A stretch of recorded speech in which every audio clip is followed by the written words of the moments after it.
우리가 그리스도인으로서 세상을 살아가는데 또는 그리스도인으로서 존재하는데 그 의미를 찾을 때 묻는 여러 가지 질문이 있습니다. 예를 들면 하나님은 누구신가? 예수 그리스도는 어떤 분이신가? 과연 성령이란 무엇인가? 이런 것들을 묻습니다. 그리고 처음에 믿음을 갖게 되면 이런 것들에 대한 교육이라고 할까? 이런 것들에 대한 가르침을 전해줍니다. 그때 묻는 질문 중에 하나가 교회란 무엇인가라는 그런 질문이 있습니다. 옛날 언어로 쓴다면 성전이란 무엇인가? 같은 이야기죠. 성전이란 무엇인가? 교회란 어떤 곳인가? 답은 하나님께서 계시는 곳. 이게 정답입니다. 물론 하나님께서는 교회만이 아니라 교회 밖에도 계십니다. 그러나 우리들의 믿음을 구체화하기 위해서 우리들의 믿음의 내용을 정리할 때 우리는 교회에 왜 가는가? 교회에 왜 모이는가? 하나님이 그곳에 계시기 때문에 그래서 그 하나님을 만나기 위해서 그 하나님께 예배하기 위해서 우리는 교회에 갑니다. 어떤 사람들은 하나님이 어느 곳에나 다 계시기 때문에 나는 굳이 교회에 가지 않아도 예배할 수 있다라고 그렇게 얘기하는 사람도 있는데 그런 사람이 만약에 정말로 스스로 날마다 믿음을 성숙시키면서 하나님을 예배할 수 있는 정도의 사람이라면 그런 사람은 우리가 성인이라고 불러도 부족함이 없습니다. 왜? 우리 인간들은 다 너무 약한 존재예요. 그러니까 우리가 이렇게 함께 모여서 예배하는 자리에 오지 않고서 나 혼자 정말로 경건되게 이런 모든 마음과 정성을 다해서 또는 순서를 갖추어서 하나님을 예배한다는 것은 그렇게 쉬운 일이 아닙니다. 그렇게 인간은 자기 혼자 서기보다는 다른 사람들과 더불어서 살아가기를 원하는 그런 존재이기 때문입니다. 교회는, 성전은 하나님이 계시는 곳, 하나님을 만나는 곳, 그래서 하나님께 예배하는 곳이다 이야기해도 틀린 말은 아닙니다. 그렇기 때문에 우리는 흔히 성전은, 교회는 거룩한 곳이다 라고 얘기합니다. 그곳은 정결한 곳이다 또는 그곳은 신령한 곳이다 라고 얘기합니다. 왜 그럴까요? 그곳에 하나님이 계시다라고 우리의 믿음을 고백하기 때문입니다. 구약시대, 특히 광야시대에는 이렇게 건물처럼 지어진 하나님을 예배하는 장소가 없었습니다. 아시겠지만 그들은 계속 이동을 해야 되기 때문에 이렇게 땅에 붙어있는 건물을 지을 여유가 없었어요. 그래서 그들이 택한 예배하는 장소를 우리가 성막이라고 합니다. 솔로몬이 성전을 짓기 전에 이스라엘 백성들은 성막에서 하나님을 예배한다라고 그렇게 생각했습니다. 그들이 어느 곳에 정착하게 되면 제일 먼저 자기들의 집을, 자기들이 머무를 장소를 만들기 전에 하나님을 모실 성막을 칩니다. 그럼 그 성막은 여러 가지 부분이 있고 그 성막 안으로 들어가면은 그 안에는 성소가 있고 또 더 안으로 들어가면은 언약궤가 있고 몇 가지 물건이 들어있는 지성소가 있습니다. 이스라엘 백성들은 이 지성소에 하나님께서 거하시고 특히 그 지성소에 있는 언약궤 위에 하나님께서 머무르신다라고 그렇게 생각을 하면서 그들의 광야 생활을 이길 수가 있었습니다.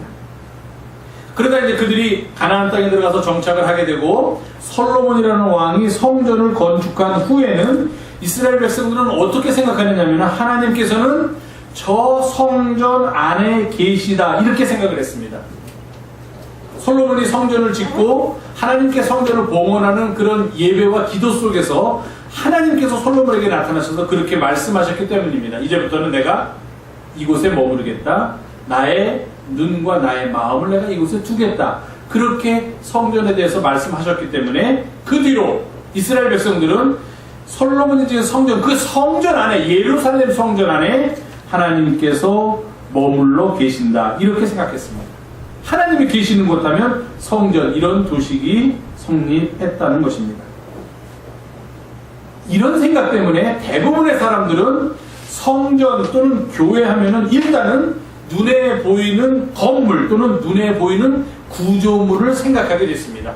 하나님이 계시는 곳은, 하나님이 거하고 계신 곳은 어떤 형체를 가진 건물이다 또는 어떤 형체를 가진 구조물이다라는 생각이 구약시대 이후로 우리들의 마음과 생각을 사로잡았다는 것입니다. 구약시대만이 아니라 지금도 사람들은 그렇게 생각합니다. 그래서 성전을 건축해야 합니다. 그렇게 얘기를 합니다. 물론 실제적인 이유는 교회들이 많기 때문에 더 이상 이 좁은 자리에서 우리가 함께 예배드릴 수 없어서 성전을 건축해야 합니다 하는 그런 뜻이 있지만, 성전을 건축하고자 할 때 내세우는 가장 큰 이유 중에 하나는 이 성전은 하나님께서 머무시는 곳이기 때문에 우리가 정성을 다해서 성전을, 교회를 지어야만 하고, 그래서 하나님이 머무르기에 편안하신, 우리들의 표현대로 한다면 하나님께서 안락하게 머무를 수 있는, 하나님께서 좀 쉴 수 있는, 하나님께서 찾아오시고 싶어 할 만한 그런 성전을 만들어야 된다, 그렇게 이야기를 합니다. 틀린 말은 아닙니다. 아니다. 성전은 우리들 한 사람 한 사람이다. 바울의 신학에 의하면 그것을 주장하면서도 많은 교회들은 그렇게 겉으로는 얘기하지만 실제로는 더 큰 예배당을 지으려고 합니다. 더 웅장하게 만들려고 합니다. 더 거대하게 만들고 더 다른 사람들보다도 훨씬 더 화려한 성전을 지으려고 합니다. 그리고 내세우는 이유는 이 성전이 바로 하나님께서 계신 곳이기 때문이다. 그렇기 때문에 이 성전은 커야 한다, 이 성전은 웅장해야 한다, 아름다워야 한다, 화려해야 된다라고 이야기합니다. 세상의 것보다도 하나님께서 머무시는 곳은 더 좋은 곳이 되어야 하지 않겠는가 하는 그런 변이 거기에 서려 있습니다. 그러나 정말 하나님께서 더 큰 곳에 가기를 원하시는지, 더 웅장한 곳에 가기를 원하시는지, 더 거대한 것을 좋아하시는 분이신지는 잘 모르겠습니다. 그건 하나님께서 선택하신 문제지만 인간들은 조금 덧붙이면 좀 어리석게 그렇게들 생각하고 있다는 겁니다. 그런데 건물이 교회다, 구조물이 교회다라는 이런 생각에 일대 전환을 가져온 사람이 있었습니다. 그 사람이 바로 바울이라는 사람이었습니다. 가히 바울이 이야기한 내용들은 성전에 대한, 교회에 대한 개념에 있어서 혁명적이다, 이렇게 말할 수 있습니다.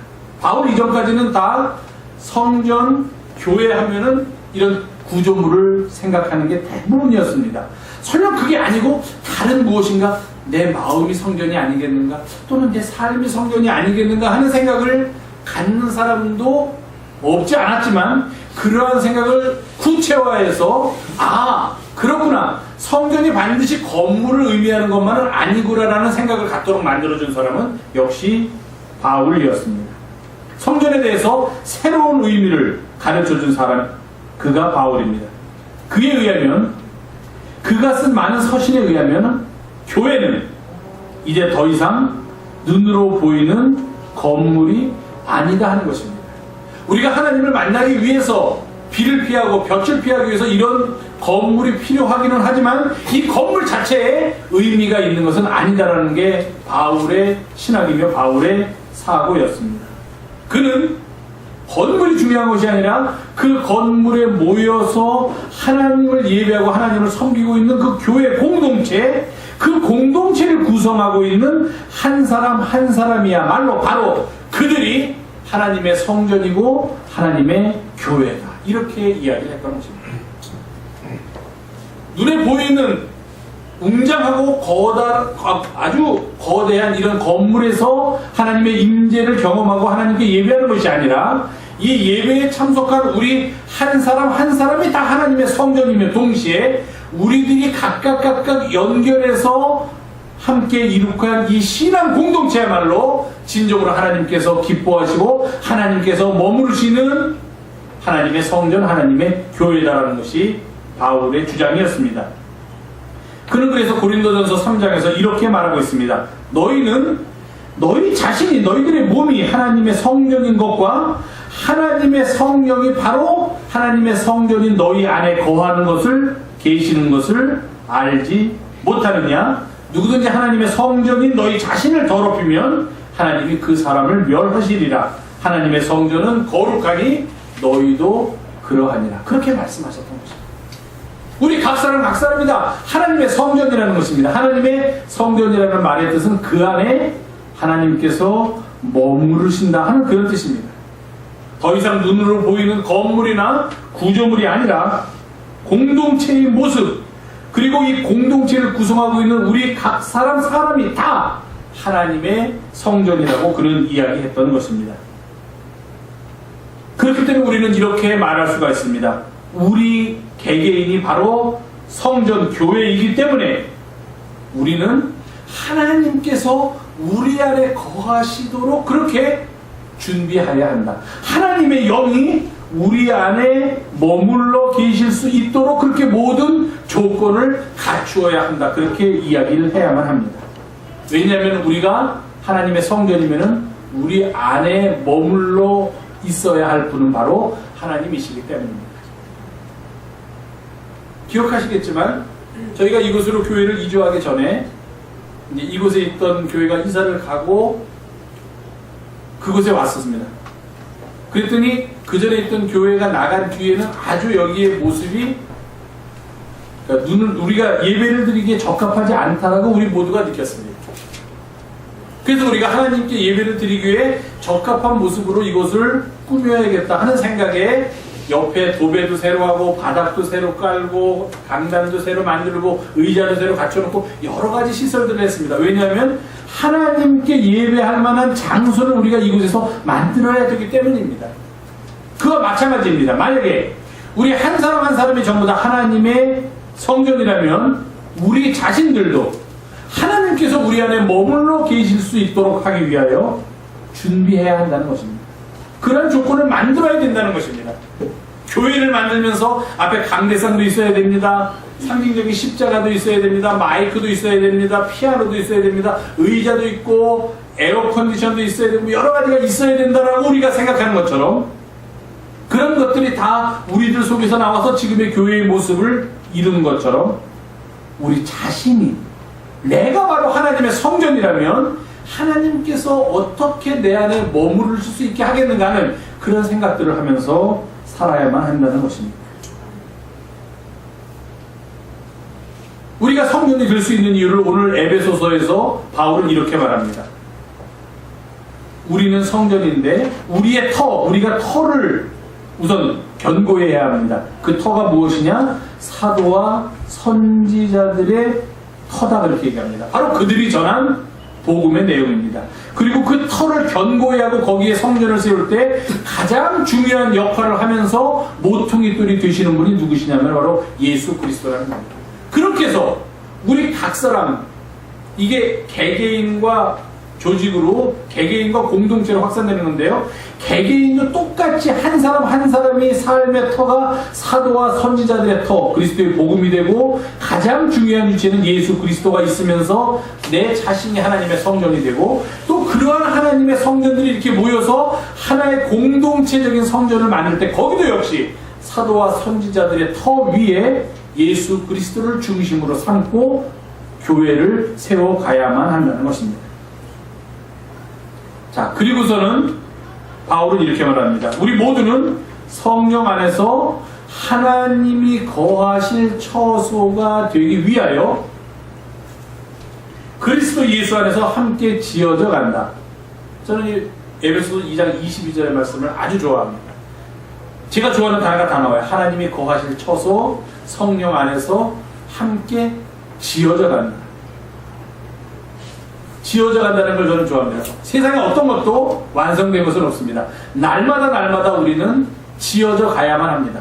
만들어져 가야만 합니다. 나는 다 이루었다 하는 사람은 우리들 가운데 아무도 있어서는 안 되는 것입니다. 나의 믿음도 날마다 배우면서 성숙해 가야 하고 나의 삶도 성숙해 가야 하고 나의 인격도 내가 이 세상을 떠날 때까지 계속 성숙해 가야만 합니다.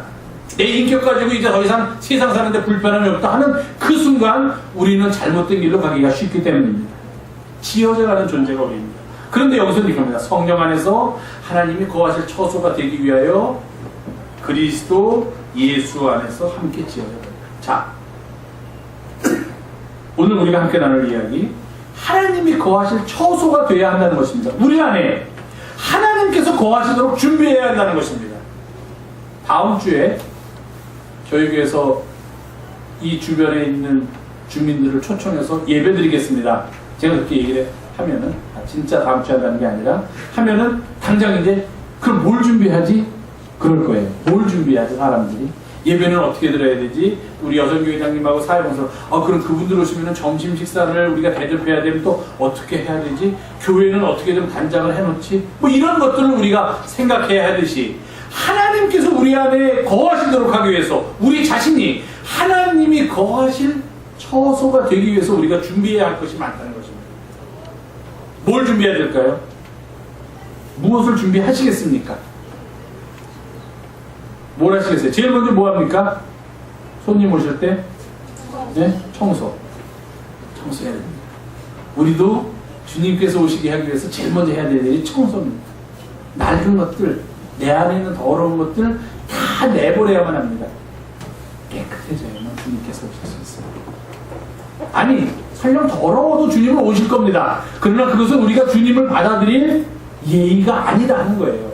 아직 더러운 채로 내 자신을 깨끗하게 할 수 있는데도 불구하고 하지 않으면서 주님이 오시기를 바란다면 주님이야 우리를 사랑하시기 때문에 우리를 어여삐 보시고 오시겠지만 그건 우리가 취할 태도가 아닙니다.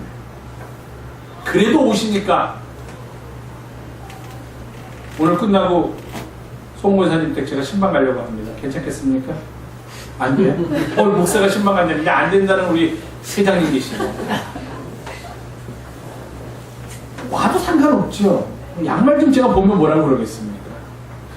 그렇지만 받아들이는 사람 입장에서는 깨끗하게 하고 모시고 싶은 마음이 있어야 된다는 거예요. 그렇게 있어야 된다는 거예요. 주님이 우리 안에 거하실 처소가 되기 위해서 우리가 제일 먼저 할 일은 우리의 마음을, 우리의 영혼을 깨끗게 하는 일입니다.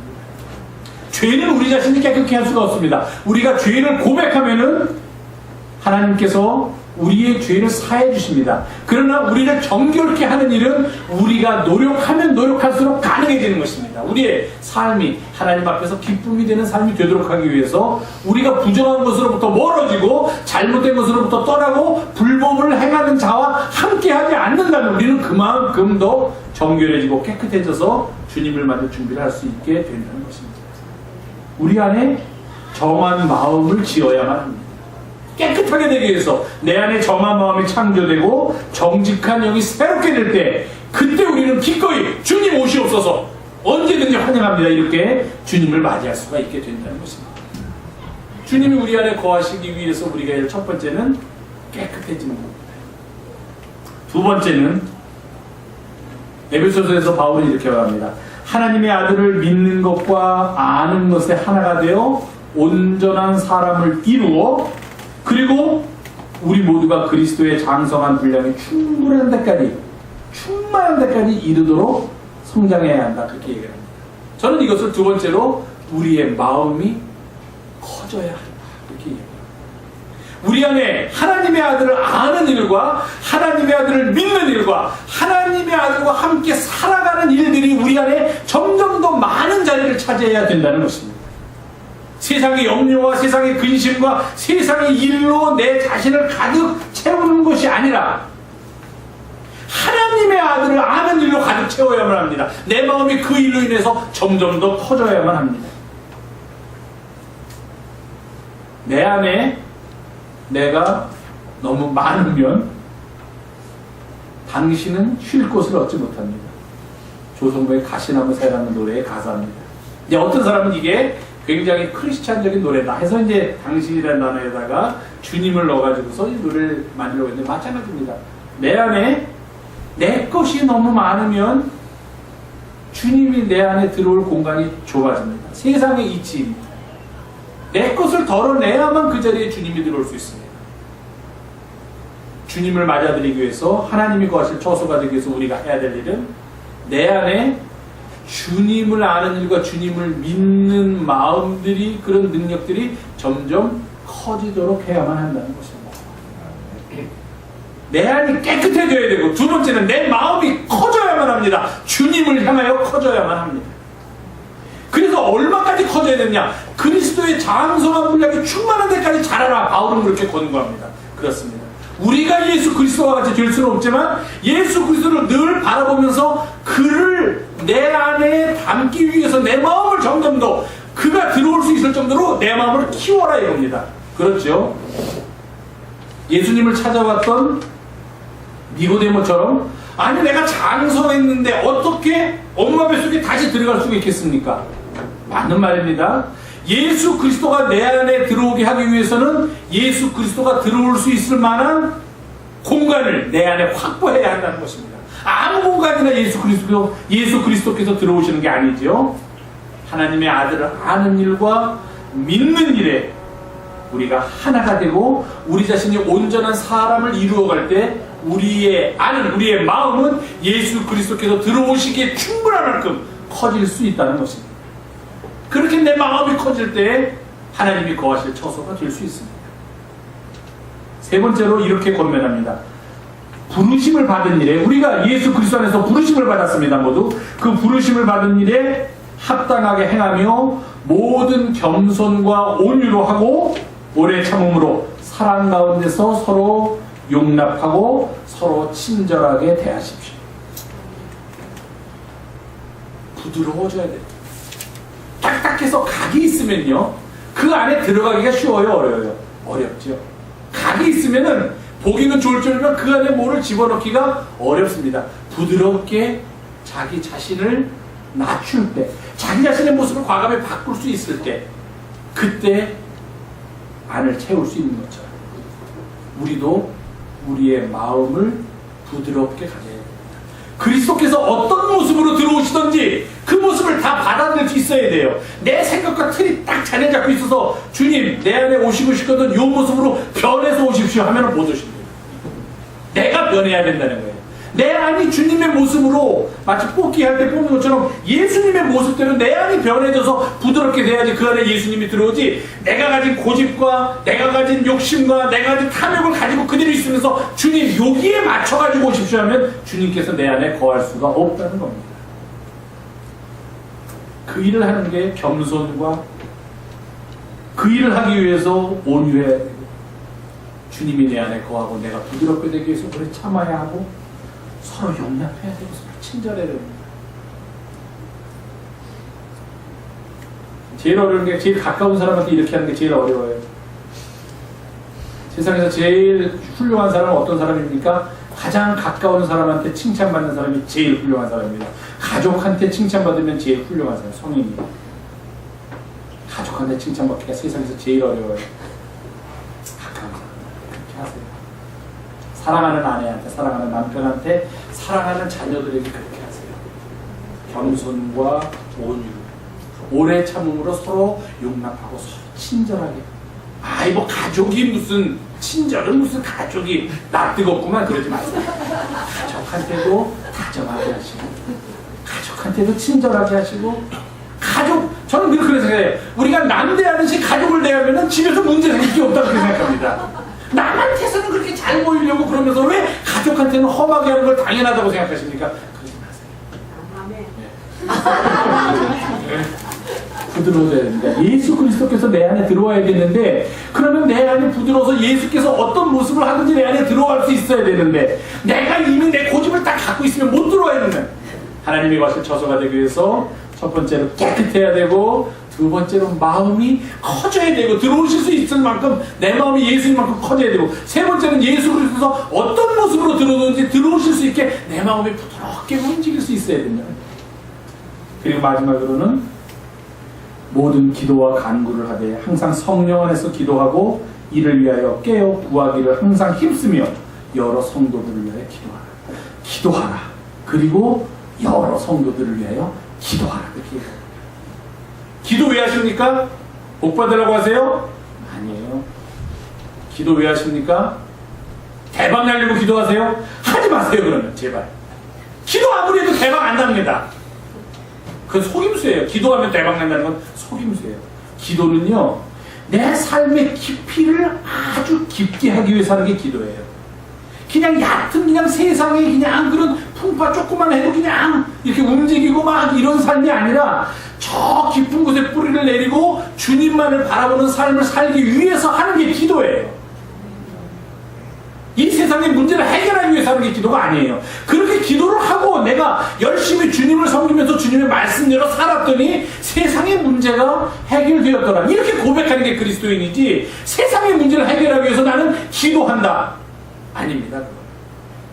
기도는 내 삶의 깊이를 깊게 하는 거예요. 그러면서 어떻게 기도하라고 했습니까?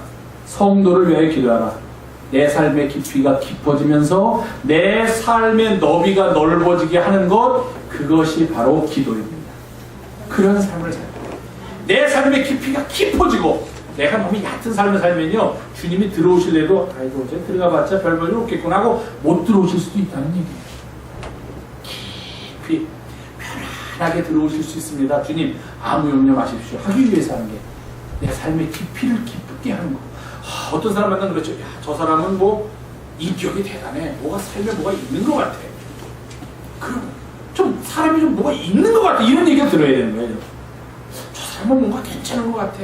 삶이 참 성실하고 진실하고 저 안에서는 그 옆에 가면 뭔가 배울 게 있을 것 같고 저 사람을 보면은 내가 뭔가 나도 저렇게 되면 좋겠다는 생각이 들어. 이런 사람이 돼야 된다는 거예요. 그때 예수 그리스도 들어와 계시는 거예요. 그 예수 그리스도의 모습이 이제 제가 다음 주에 설교하겠지만 나타나게 된다는 거예요. 바라기는 우리 모두가 하나님이 거하실 처소가 되어야 한다는 거예요. 하나님의 성전, 하나님의 집이에요. 누가? 우리 한 사람 한 사람이. 주님께서 우리 안에 거하시기 위해서 깨끗하게 간직해야 합니다. 정결하게, 성경에 있듯이 신부가 신랑을 기다리듯이 우리 자신을 정결하게 하면서 예수 그리스도가 우리 안에 거하시도록 준비해야만 합니다. 예수 그리스도께서 들어올 수 있도록 우리의 마음이 예수 그리스도를 포용할 수 있을 만큼까지도 장성해야만 합니다. 커져야만 합니다. 예수 그리스도께서 어떤 모습으로 우리 안에 들어오시든지 그를 받아들일 수 있도록 우리의 마음이 부드러워져야만 합니다. 온유하고 겸손한 마음을 갖고 오래 참으면서 서로 용납하고 서로 친절하게 살아야 한다는 것입니다. 그리고 예수 그리스도께서, 아니 하나님께서 거하실 처소가 되기 위하여 우리의 삶이, 아니 내 자신의 삶의 깊이가 깊어지고 삶의 너비가 넓어져야만 됩니다. 그 일은 기도를 통해서 가능하다는 것입니다. 사랑하는 교회 여러분, 우리가 그리스도인으로서 세상을 살아나간다는 것은 우리 안에 하나님께서 거하신다는 것을 의미합니다. 어떻게 하나님이 우리 안에 거하게 할 수 있을까? 끊임없이 우리가 묻고 대답해야만 합니다. 그리고 그 길을 내가 걷고 있는가 늘 내 자신을 돌아보면서 회개해야만 합니다. 그래서 우리는 날마다 지어져가는 존재입니다. 날마다 하나님이 거하실 처소가 되기 위해서 지어져가는 우리 모두가 되기를 주님의 이름으로 부탁을 드립니다. 기도하겠습니다. 하나님께서 우리 안에 거하시기 위해서 우리가 얼마나 자신을 준비하며 살아가고 있는지 돌아보는 은혜의 시간이 되게 주님 도와주시옵소서. 우리 예수님의 이름으로 기도하옵나이다.